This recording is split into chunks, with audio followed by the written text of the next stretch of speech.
Before we start the podcast, a quick advert for the Cycle Touring Photo Competition 2020, which returns. All you need to do is send your best cycle touring photograph or photographs from 2019 to office@cyclingeurope.org for a chance to win some great Cicerone cycling guides. Remember that your photo must include your bike, have been taken in 2019 and reaches by midday on May the 31st, 2020. First prize is 3 Cicerone cycling guides, second prize is 2 cycling guides, and third prize is 1 cycling guide. So send your entries to office@cyclingeurope.org by May 31st. Full competition rules are at cyclingeurope.org/competition. Good luck. On with the show.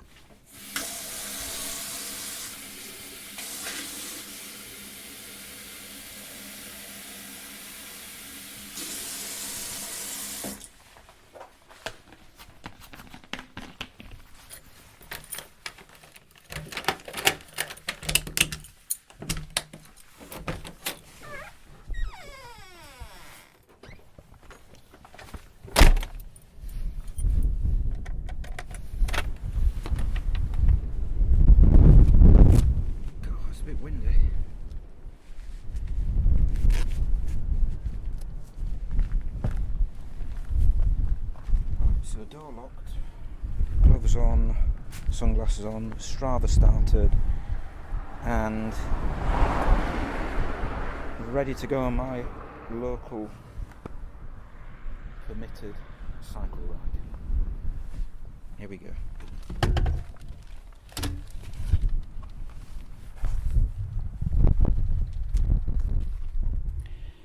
Welcome to episode 17 of the Cycling Europe podcast.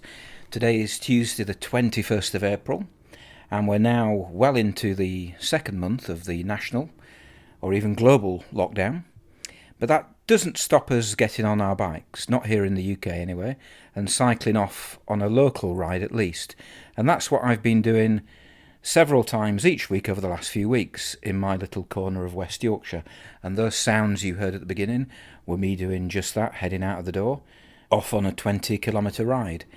And it's been a bit of a revelation because I've discovered several new routes within just a few kilometres of my front door, and I've also been exploring a bit further up the valley where I live. And today you find me now at this point in my script it says place and description, because I was planning on recording this somewhere up in the valley, looking out over the reservoir, lots of trees, blue sky. Unfortunately, the reason why I'm back home is because it's blowing an absolute hoolie, and it's very, very windy, and I couldn't find a spot which didn't sound as though I was sitting in a wind tunnel. Anyway, so I am back home now, and I'm just going to continue. Anyway, in a few moments, we're going to be listening to an interview I recorded a few days ago with 3 long-distance cyclists from Wales. But before we do that, a quick mention for this year's Cycle Touring Festival, which normally takes place in Clitheroe in Lancashire at the end of May. But for fairly obvious reasons, this has now been cancelled. However, all is not lost. Laura and Tim, who organised the festival, have decided to host a virtual event instead, and it's going to take place this weekend on Saturday the 25th and Sunday the 26th of April. Now, if you're listening to this podcast before the 25th and 26th and are interested in taking part in the festival, head to cycletouringfestival.co.uk, where you can register for the individual events, which include live talks, pre-recorded content and online Q&As. You do need to register for many of the events, but everything is 100% free. That said, Tim and Laura are encouraging people to make a donation to the National Emergencies Trust Coronavirus Appeal if you possibly can. The live events include talks about travelling in Greenland, cycling the Transpennine Trail, and cycle touring on various islands here and there, to name but 3, and include contributions from Kate Rolls, Stephen Fabes, who appeared on the podcast a while ago, Rob Ainsley, Duncan Dollymore of Cycling UK, I think, Anna Hughes, who's also been on the podcast recently, Tim Moss, who's also been on the podcast, and Jenny Graham and Lee Craigie of the Adventure Syndicate. I'll also be giving a talk, a live webinar at 4 p.m. on Saturday, talking about my trip to Spain and Portugal last summer. But you do need to register, so don't forget to visit www.cycletouringfestival.co.uk before Saturday. If you're listening to this after the 26th of April, you'll still be able to take part in the festival, as much of what goes on will be recorded and available on the website forevermore. The festival will return, hopefully, to normal in Clitheroe next year and take place over the weekend of the 28th to the 31st of May 2021. So that's all to come. Now, back to the Welsh cyclists. Last week I spoke to Geraint Rowlands, Owen Peak and Gareth Cadwaladr about their long European cycle that started in Holyhead in Anglesey in Wales and finished in Finland. They started the tour back in 2007 and arrived in Finland in 2019, 12 years later. As you can see, this is a cycle touring adventure with a bit of a twist. If you could all introduce yourself, and Geraint, if you could kick us off. Hi, I'm Geraint. I'm one of the original two that set up this whole trip. It's kind of spiraled since then, and we've amalgamated a few people to come along with us as well. Hi, my name's Owen. I joined in 2011 and last 9 years. Hi, I'm a relative newcomer to this. My name is Gareth and I started back in 2015. Okay, right, thanks for that. Now, this is all pretty complicated because you're all in different places in Wales, and I'm obviously up in West Yorkshire, but we'll try and make sure it's clear who's talking, which might not be that easy. Right, Geraint, you're one of the original people, so could you perhaps explain how this whole endeavour started way back in, I think it was 2007? It was a little bit random, I've got to be honest. I was having a good few beers with a friend of mine, Gareth King.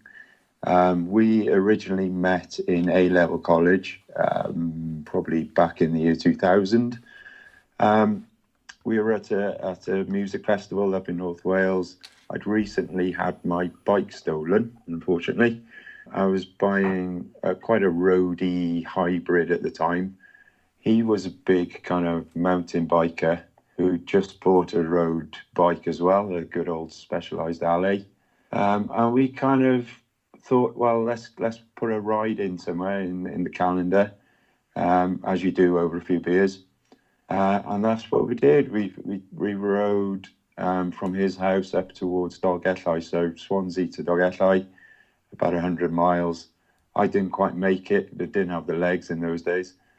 But yeah, off the back of that ride then, kind of caught the bug and thought, right, let's do something weird and wonderful. So we drove up to Holyhead on a Friday night, which is right at the top of Anglesey, the little island at the top of Wales there. And we rode 220 miles down to Cardiff, right down to Cardiff Bay, over 2 days. So that was the very beginning, really. When you did that original ride, did you, from Holyhead down to Cardiff, did you have any idea that it would spiral and it would continue year in, year out? Absolutely none whatsoever. It was just a bit of a mini adventure, a little weekend that we thought we'd put a ride in together. We were totally unprepared, had absolutely the wrong kit with us, ate unbelievably the wrong food. I remember, because it was a weekend ride, we stopped for Sunday lunch with the Brecon Beacons ahead of us, filled ourselves up with a full roast dinner, and then plodded up the Brecon Beacons. So yeah, it wasn't exactly well planned or well executed, but we got there, and we certainly got the bug after it. So what made you think the following year, right, what we'll do is we're going to continue this and we're going to kind of head out onto the continent and continue the ride from there? We just got the bug, to be honest. We were both really into cycling. I was trying to get my fitness back, and we just thought, right, let's book a week. And it was that kind of time, iPhones were just coming into their own with maps and stuff like that. So it was a lot easier to kind of book flights and things like that. EasyJet really was kicking off. And suddenly the world was your oyster. I liked the sound of Paris-Nice. I'd always been into the Tour de France growing up as a kid with Channel 4 highlights late at night. Paris-Nice had a ring to it. Gareth had never been to Monte Carlo, so we added an extra 20 miles on the end to do Paris to Monte Carlo, and that's what we did. We flew into Paris and headed off down the race for the sun, they call it, isn't it? So, yeah, headed off straight line, effectively, skirted around the Alps as best we could, through the Rhone Valley, which was absolutely stunning. We had the Mistral behind us, which was, high, strong winds down in the south of France there. Nice bit of tailwind. And it was a fantastic week. And that week really did kick off the whole plan of, all right, let's try and get a good few of these rides in where possible. At this stage, it was still just you and Gareth King, and you'd started from Paris. You hadn't started from Cardiff.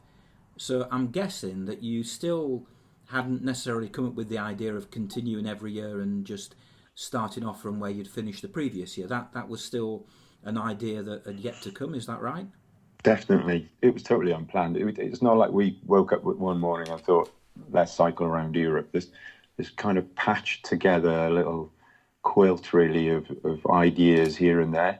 So we'd done the length of Wales, Holyhead to Cardiff, and we'd done Paris to Monte Carlo. So now there was a gap in between the two. And suddenly we thought, that'd be quite cool to fill that gap. So we've got a little line now from Holyhead all the way down to Monte Carlo, two ports at the opposite scale of the wealth scale, I would suggest.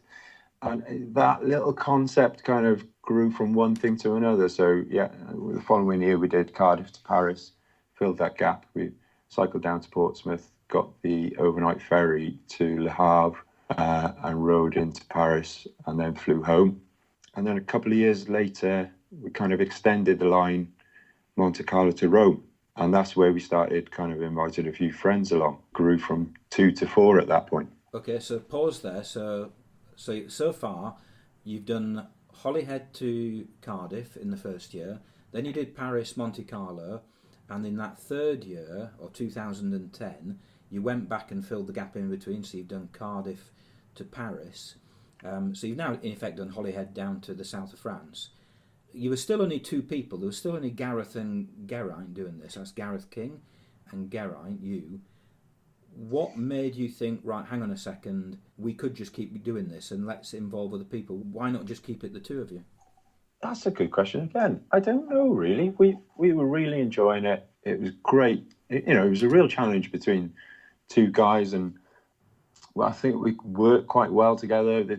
I think when there's two of you, there's always one who's knackered and one who's really bubbly. So you kind of chippy each other along a lot. Why add two more? I don't know. I thought we were having such a good time, and it still wasn't the idea of let's cycle around Europe. It was, kind of we've got this line, let's maybe extend it a bit and see where it goes. And let's expand it to give other guys a chance to enjoy what we do. Again, Kev and Andy they joined us for the Monte Carlo to Rome ride. They'd had new bikes. They were getting into the whole cycling scene. So it was, right, let's give them a bit of something to work to, a target. Sorry to interject. I don't know how right I am, but I think one of the things I've experienced is that, we've all kind of come home after being to these places and you've tried kind of just detailing how beautiful some of the places are or the things you've experienced. And you're effervescing about these places, but you're still just met with a little bit of a blank face. It doesn't translate well as the story told. And, the ability to fully comprehend the experience is why you'd always want to invite people on board just so they can see it for themselves a little bit. I think that's an interesting point. The fact that, you do come back and you think, well, what people really need to do is go and experience it themselves. So that was perhaps an incentive. But just to go back a second, in 2011, you had a team of 10 people. Is that right? And you did Holyhead to Cardiff again. Yeah, this was something very different, really. We'd lost a close friend of ours, Gethin, to lymphoma. And at the time, we kind of thought, well, we wanted to do something that was open to a lot of guys who knew Gethin, as well as others.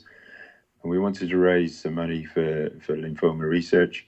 So it had to be something close to home. So Holyhead to Cardiff fitted the bill. And it had to be a challenge. You know, it really had to be something different that we would raise a lot of money doing.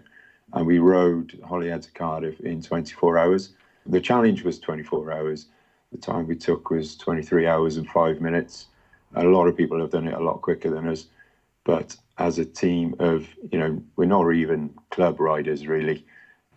We got a lot of people on board and raised a good amount of money there.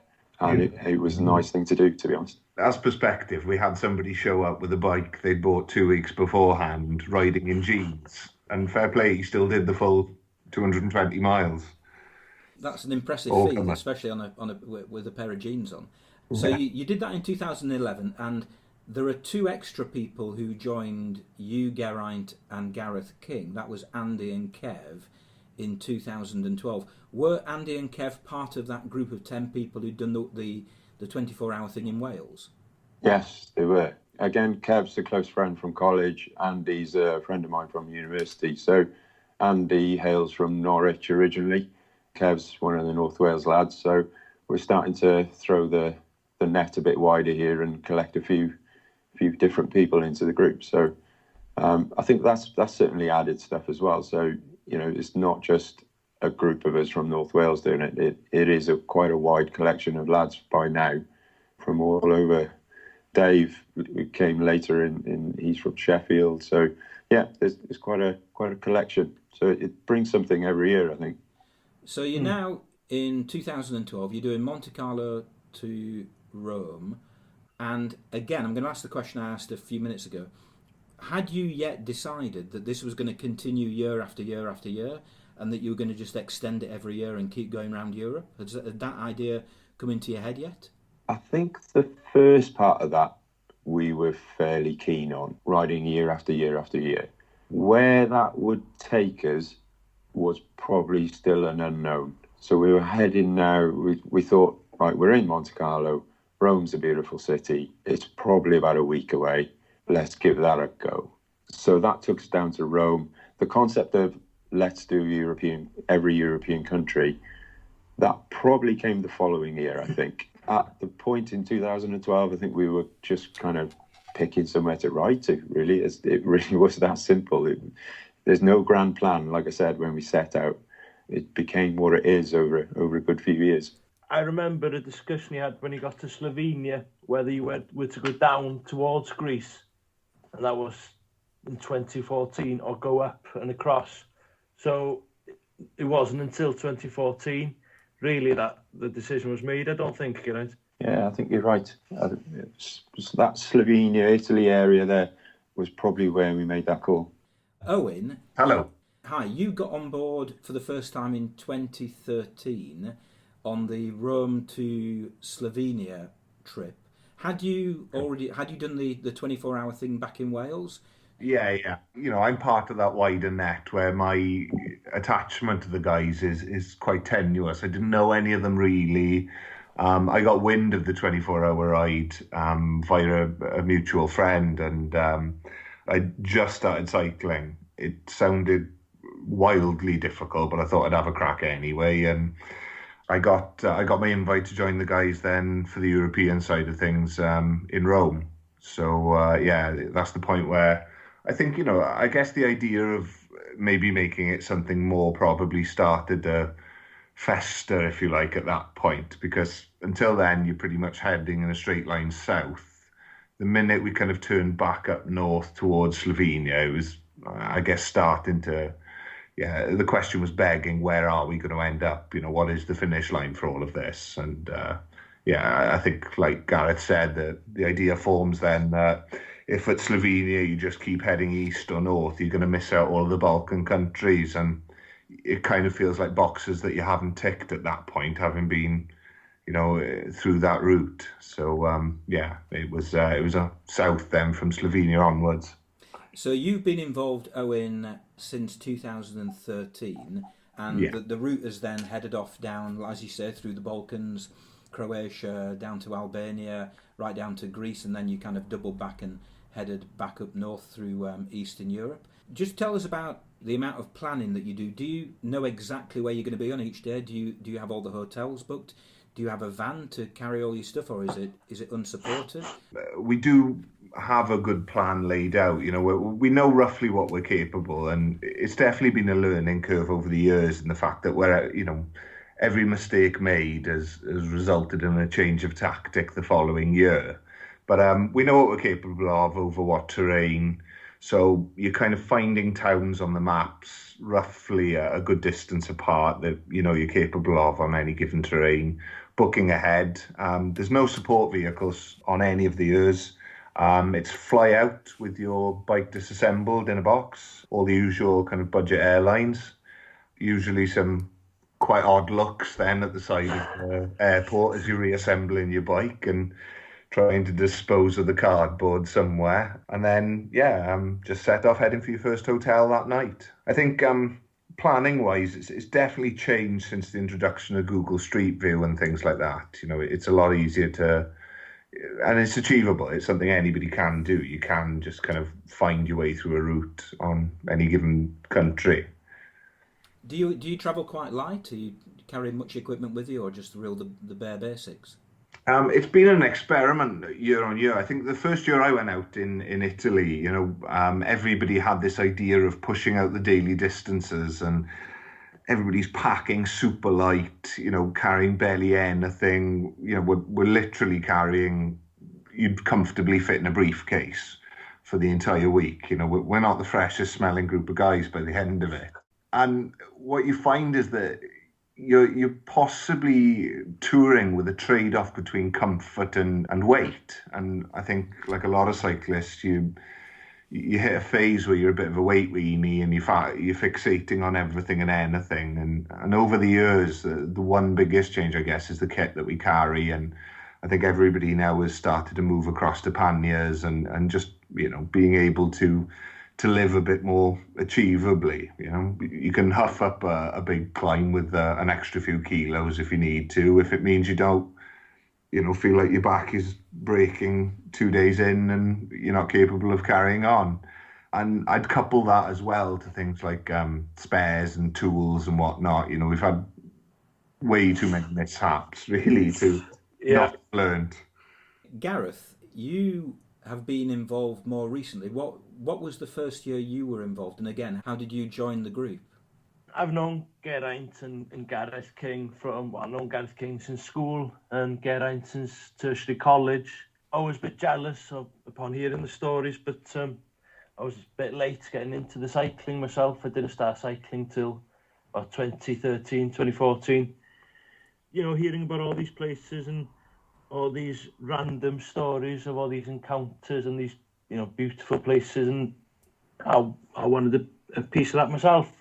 So I started 2015. So carrying on from Bosnia down through the Balkans to Greece was my first year, and it was a tough old ride, to be honest with you. I hadn't ridden further than 40 miles in one go up until about a month before I went. So to do, I think the first day out there was about 85 miles up some horrific climbs. It was a tough old, and it was my birthday as well, I think, if I remember. There was 10,000 feet of height gain that day as well. I remember that day. It was a bit of a killer, up to a couple of ski resorts, or what used to be ski resorts in Bosnia. So Gareth, you were joining the group as a relatively new cyclist. You were the seventh person joining a group of 6 people who'd presumably already been doing this for a couple of years. Was it also, apart from the cycling, was it a challenge to get involved and be part of the group as well? Emotionally part of the group, I don't think so. I mean, I knew Geraint, Gareth, Kevin very well anyway. I'd met Owen a few times. I'd met Dave once, and I'll be perfectly honest with you, they're a really easy bunch of lads to get on with. And I knew, my good friends would get on with them, that I'd get on with them as well. So that wasn't hard. I mean, the hardest thing was the fact I was a relatively newcomer to cycling. Was I didn't want to let anyone down. I didn't want to be the slow guy that was holding everyone up. You know what I mean? I found that quite tough, and I was pushing myself quite a bit really in that one. But you must have presumably felt comfortable at the end of that week, because you came back for the next year and the year after. You must have held your own. I'm not sure about holding my own, but I certainly enjoyed it, and it was quite emotional, I'll be perfectly honest with you, finishing in Greece on the first day. I actually felt like I'd achieved something rather than a little hike around Snowdonia on my bike. You can map, you can see it on a globe, you can, see the line, and from then on I was hooked, really. If you've got, cycle touring as, or any kind of distance cycling as a spectrum with, achievement at one end and enjoyment at the other, all of us occupy a different position on that spectrum, whether it's, a huge achievement or so big an achievement that you're stripping all the fun out of it. But, that's the one thing I think we've all managed to maintain, is the fact that how big an achievement it's been for each of us, or any of us, has been, relative to the year and the terrain and the distance. But I don't think we've ever managed to really lose that enjoyment for each other's company. And, you've got that shared interest in cycling that means, on mile 112 of a given day and 10 hours in the saddle and, looking round in the back end to be on for somewhere to get water or food, you're still able to risk a dangerous joke at someone's expense and know that they're going to take it relatively well. Not always.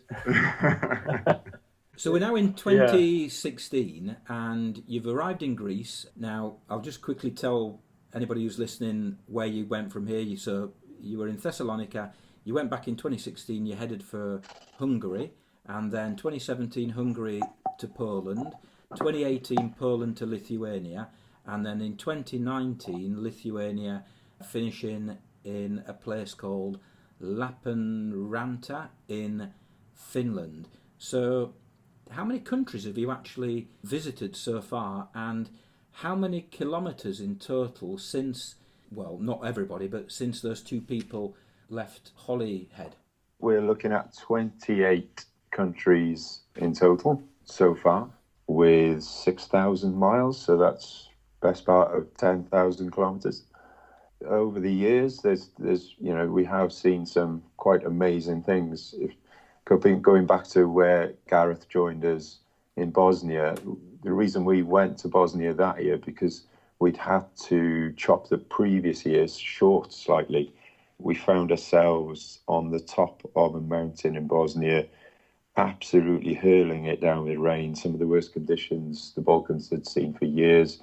We managed to negotiate some road workmen to put us in the back of a flatbed truck, which then took us down the mountain through what was effectively a minefield, and they were actively clearing the mines while we were there. So that was a fairly hairy one. Heading down then towards places like Albania and Macedonia, and really seeing a shift in culture. If you do something like London to Paris, or rides in Spain, a lot of guys go down to the islands in Spain for weekends or wherever. It's very still Western culture, but when you get out to places like Albania, it's a different world. It really is a real big eye opener. So that was the first part of Europe where things were different. Things really were different. Heading up then kind of Bulgaria that way, again, different culture altogether again. We've seen, if you look at our route, heading down to Greece and then heading effectively Greece to Russia and everything in between, the shifts of peoples and mindsets and, even the little things, but moving away from Western culture just makes it really interesting and really exciting to go back year after year. So if we went round each of you and I asked what would be your highlight of the rides that you've been involved in? Could you just pick out one or two things which for you personally is a highlight? Perhaps we can start with Owen. Okay. I mean, we're all going to be fighting over possibly similar things, but I think day two, I think, after Gareth joined us, and we just crossed the border out of Dubrovnik in Croatia over into Kotor Bay. I think all of us just kind of stopped a little bit just to kind of breathe in the scene. You know, it's Europe's most southerly fjord, crystal blue waters. You know, absolutely mirror flat calm. You know, stunning high mountains on all sides, and it just was a breathtaking place. And I know that's something every single one of us would pick, the climb out of there, but for me, just for the sheer, you know, kind of, I don't know whether it was a highlight, but just something that you just don't experience. We rode in Belarus a couple of years ago, between two towns on an old Soviet road, a 73-mile straight. And it's something you're just never, ever going to experience in the UK or probably anywhere in Western Europe. You know, there's always something to go around, a mountain or whatever, but 73 miles in a straight line through forestry, it's not a test necessarily of your cycling endurance, but psychologically, where there's just no change, nothing. Just it's literally, the scenery's like a Scooby-Doo cartoon. Everything is just the same, you know, mile after mile after mile. It's fascinating, if nothing else. Yeah. Yeah, I can certainly agree with you on when it comes to the Bay of Kotor. I went up there when I was cycling along the Mediterranean in 2013, and that is beautiful. Did you go all the way around the lake, or did you take that little ferry across the mouth? We came through the mouth of it on the Leptane ferry. We were riding to Podgorica that day, so we rode round the eastern side of the bay and up into Kotor, and then up the mountain. You know, it's a monumental climb up there out of Kotor and up over, whereas, you know, you skirt around the bay and head down the coast towards Bar. That was actually our plan, but we had it in the backs of our heads setting off that day that we might, you know, make a change of plan just to take in that climb, seeing how we felt. And maybe not everybody was, you know, at the bottom of a climb, you never really know how epic it's going to be. It's always a lot nicer at the top than it is at the bottom. So maybe not everybody was super keen to take it on. But, you know, the view was something we just kind of had to do. And yeah, so we changed plan last minute after a bit of a discussion at lunch. And instead of heading down the coast, we opted to go up the climb and over the mountains and over to Podgorica there. Well, hopefully that lunch wasn't roast beef and whatever you had back in Wales. Right, Gareth, what's the highlight for you, or highlights perhaps for you? Obviously, I'm going to have to give Kotor Bay a shout. It was just absolutely bonkers. I've got another couple from that same year. I think the first year I went, I'm not sure if I'm getting a bit more jaded or whatever after being on a few trips, but it was the shocking culture cycling through Skoda, a town in Albania, where it was, you know, it was like Michael Palin going around all these places where it's just a hubbub of people and cars and bikes and markets at the side of the road, and the roundabouts there are just something to behold. I think it was just pick a line and just try your best to make it through, really. So that's got to be up there. And another highlight looking back, although it wasn't at the time, it was quite scary, really, but it always does bring a laugh when I think back when it was when Geraint and I were going through a little mountain pass in Greece on the end of that year, Geraint, and we were at the back of the pack going up the hill, and some wild dogs decided to come out the woods and start chasing us, which was quite scary at the time, especially when you're tired and, you know, 35-degree heat, so you're sweating, you're doing whatever you can, and yeah, and you get that awkward laugh that you only do when you think you're going to die, of just this unnerving cackle that you're not sure what's going to happen. But looking back, yeah, it always does bring a smile to my face, but at the time it was quite terrifying. The fastest times I've been on a bike is when I've been either chased by a wild animal, a dog, or I remember being chased by a large bird in northern Norway, which and I don't think I've ever cycled so fast in my life. Geraint, how about you've obviously been involved right from the beginning. So what would be the highlight for you? There's so many. I'm not sure highlight is the right word, but memories, talking to people, the people you meet and the conversations you have.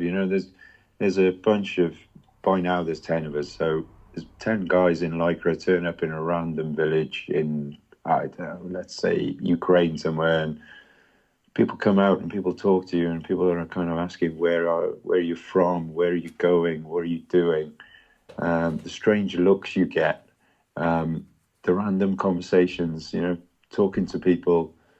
I remember talking to a chap in Albania about, the vast majority of cars in Albania were 1970s, early 80s Mercedes. He was saying that, all the kind of cars have been bought by people in Germany when they're brand new and passed down throughout the Balkans. As the cars get older, they kind of get traded down, and then they end up in Albania where people keep them alive for another 10, 15 years. So, little conversations like that, and those are probably the highlights for me. Places we've seen, it highlights the wrong word, but, we've also been to some fairly horrific and memorable places. We've ridden past Auschwitz, for example, as well as some of the, I don't know if you're aware. Sorry, guys. BBC News moment. Yeah, the young man just broke into the room.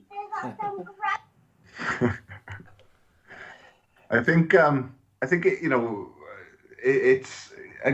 it's weird that you ask about the highlights, and the odd thing is all of us are kind of thinking back to the highlights being the scenery, and then immediately jumping back to the stuff that we all found quite hard at the time. And that day in the Balkan flooding, there were landslides, people dying in the villages. We were heading out there with predicted temperatures for that time of year being 20 to 24 degrees. So we all pack accordingly and travel short sleeves with a little bit, leg warmers. And all of a sudden we're 5 miles up a mountain pass. It's -1 and the road just stops. There is no more road. You're just stuck in the middle of a field somewhere and desperately pleading with the people who speak no English, and obviously, our Slavic isn't too hot, but it's just that thing of the people. You're pleading for people's help and support to dig you out of a problem when the country itself is struggling with the weather and whatnot. And yeah, we just that year it just collapsed into an absolute panic to try and get through, in the fact that roads were being washed away. We were wildly out of our depth. One of the guys that year, he still struggles with feeling on one hand as a result of the cold. And all we did realistically was that year we didn't manage to effectively complete our journey. We just ended up pleading, begging and borrowing with the locals to see if anybody had a van that could get us to a location, and it was just a series of people in Bosnia just pulling us off hillsides and saving us. And despite the fact that the circumstances were awful, like I said, people lost their lives, but it's still testament in that, that kind of crucible or that environment, the people were still willing to bail us out and help. It's a very maybe it's a slightly a lofty view of things, but it's still a fantastic thing that you get to meet people. And I think the one thing over the years and the miles is that you do get a feeling as you travel that people on the whole generally are pretty good. It gives you a bit of a life-affirming thing. I'll second that, due to the random toy shop owner in Bulgaria who had a crank in the boot of his car. I managed to cross-thread my crank on the bike when I was putting it on, and Yeah, it went fine for a couple of days until it just came off randomly in the middle of a Bulgarian town, and we had fun trying and put it on with an axe, Geraint, at one point. Yeah, we weren't carrying crank tools or anything, and it wasn't quite the right size, but we got to borrow an axe and managed to get the old one off and a new one on. It was one of the more bizarre stories. That must have been an interesting conversation, trying to borrow somebody's axe.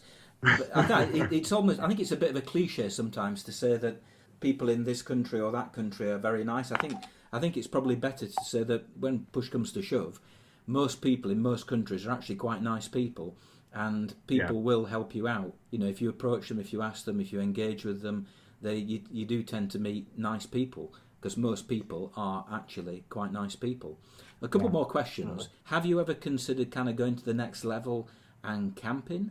Myself and Geraint have done a bit of a trial run last year on that, actually, as a weekend mission, just bike parking. You know, it's becoming very much the flavour at the minute and in vogue. But the consideration of that, but I think the camping, I think, is something that I definitely would do for a weekend. But at the end of a week long ride, you know, you're running the gambit then of picking up, you know, infections and stuff like that, not being able to keep yourself clean enough, not being able to wash your kit enough. So, you know, admittedly, some of the hotels we've stayed in would be risking prosecution for calling themselves hotels. So we have roughed it to an extent, even staying with the hotels. But I think camping for a weekend would work for us. But camping for a week without access to, you know, good facilities, and I'm not talking about luxury. I'm just talking about the ability to just dunk your kit in a sink or you know, something like that. I'm not sure whether camping would fit our needs. Plus carrying a tent as well. The other question I was going to ask is, isn't there a tendency at the end of kind of a long day in the saddle, when you've got 7, 8, 9, 10 men, being a bit sexist perhaps, just to kind of hit the bar in the evening and get absolutely hammered every night? No, not at all. Your Honour. I was waiting for someone else to answer that one. There is a social side to it. I'm not going to beat around the bush. That's part of it. I think we do work hard all day. You're on the bike. We're usually rolling out at 7 a.m, 7:30. Could even be earlier if we've got something, you know, a ferry to catch or something, you know, over a random river. And then we kind of reach the hotels maybe 5:30 in the evening, having, you know, hit anything between 100 and 120 miles in that day. So we've worked hard. We get to the hotel, we, you know, jump in the shower, get our kind of t-shirt and polo shirt, which is pretty much all we carry, pair of flip-flops, and we'll seek out food wherever we can find it, to be honest.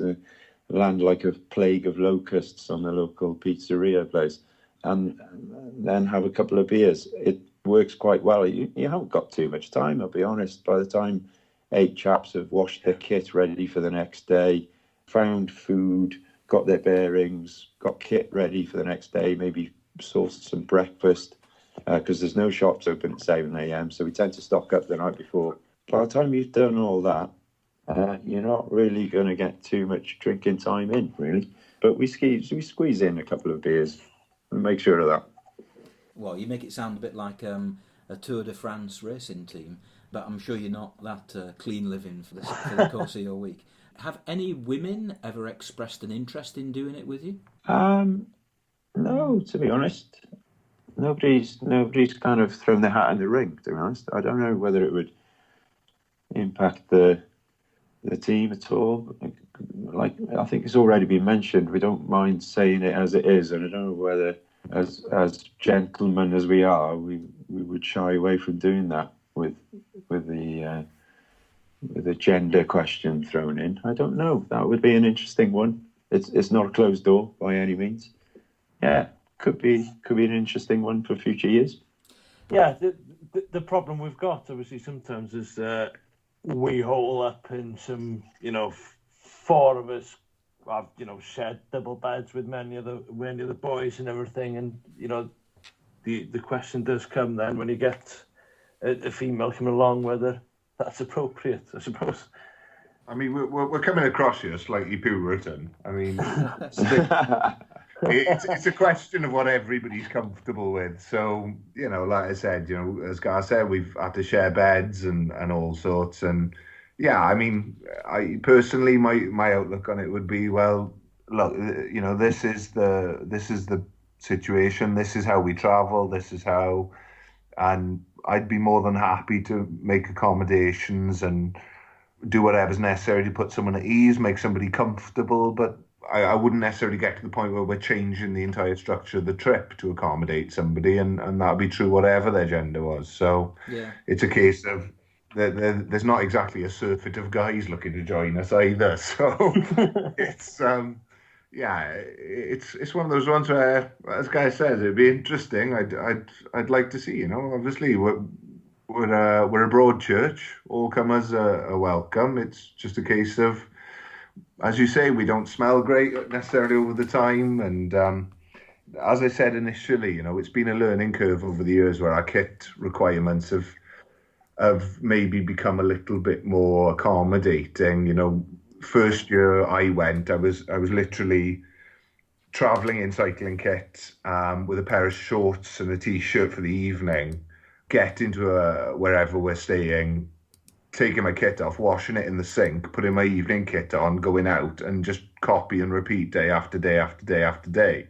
Well, washing your cycling kit in a cold sink 6 days straight, washing is, again, a little bit of a loose term, isn't it? And, we're all pretty rank and not so fresh by the end of the week. And even though we've made measures to have a bit more comfort, maybe 2 sets of cycling kit, we're still not, we're not exactly traveling in luxury here. So it's a case of anybody who wants to join, they're more than welcome.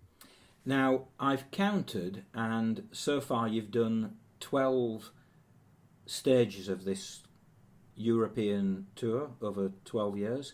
So perhaps it was inevitable that the 13th was going to have problems, and obviously the problems that you've had this year are fairly obvious because of the coronavirus. You were planning to go from Lappeenranta in Finland to Trondheim, which I visited back in 2015 myself. Certainly recommend it. Obviously that's now being cancelled, so what are your plans? Are you planning on doing it later in the year? Are you going to wait until next year? And also, once you get to Trondheim, what's the next stage? How are you going to, presumably you want to continue so you loop it back to where you started, no? Yeah, the plan was to head out at the end of May. So like you said, that's all been cancelled now, unfortunately. Everyone's got busy schedules. We've got young families and jobs to keep. So I suspect that instalment will probably be May next year now. That's the kind of muted idea that we've had. Whether we can fit something in later in the year, maybe September, October, be that some kind of trip to somewhere. I haven't mentioned it to the wife yet. Yeah, oops. I hope she's not listening. Yeah, it would be nice to do something. But yeah, certainly the grand plan is on hold until next year. The reason why we went Lappeenranta to Trondheim was so that we could take on the Trollstigen Pass. So that'll be the following year, which will be a route down through Trondheim, from Trondheim down through Norway, probably to the top of Denmark, and from there into the Benelux countries, and probably looping back then. If we can tie up with a loop somewhere, we haven't done Germany, we haven't done Switzerland. If you come down through Denmark, you're better off just passing through Germany at that point before hitting Benelux countries. And Switzerland, if you follow the French-Swiss border, you can clip in there. I think the one point of debate is obviously you've got all the countries that we're trying to tick off, and we've just got that outlier of Portugal sitting out on the far end of the Iberian Peninsula. So So ultimately, we're going to have to end up heading down that way and finish there. Obviously, when you end up with a group of 10 people, you end up trying to decide things by committee, which never really works that well. And the question's already been posed: where do we go from there? And there's been suggestions of North Africa. My suggestion was a pedal craft across the Atlantic, and there's just all of these. You kind of, it's almost, if you want, a tacit admission by all of us that we don't really want it to end. There's no reason why it should end. There's no reason why you just can't just keep on going until you're no longer capable of riding a bike. Agreed, yeah. I mean, like That's I said... where e-bikes comes in. Yeah, absolutely. I think, as I said all the way through, the one thing that's almost changed through the years is our ability to get it right, and the small lessons you learn as you go. Personally, being in a bike shop in Zagreb and having a guy laugh in my face because I mentioned Campagnolo, things like that, and we've just slowly learned the lessons of what to have with us and what to do and how to do it, and we're just getting good at it. So why don't we just keep going? Are you aware of any other groups in Britain or elsewhere who've done similar kind of things? We were riding there was another group riding on the other side of the road from us, and they had a trailer with them on the bikes, and they were doing a bit of a grand tour. I think they were German, but I'm not entirely sure. They were. That was in Serbia or Hungary. Right. Yeah, it rang a bell. I think when I say we're getting good at it, we're getting good at doing what we do. And there is no right way to do cycle touring. There's just whatever works for you and what you enjoy, really.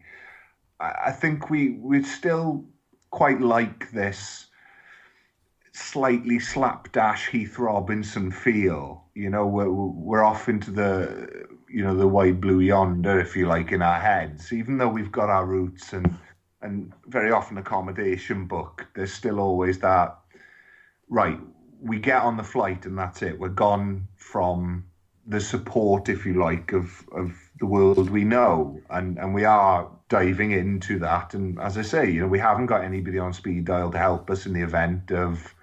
And for me, that's part of the love of it, the fact that you're a little bit out of your depth. But like you say, you're reaffirmed by the kindness of people that you're not necessarily at risk. You're out your depth, but not at risk. And that's just a wonderful feeling.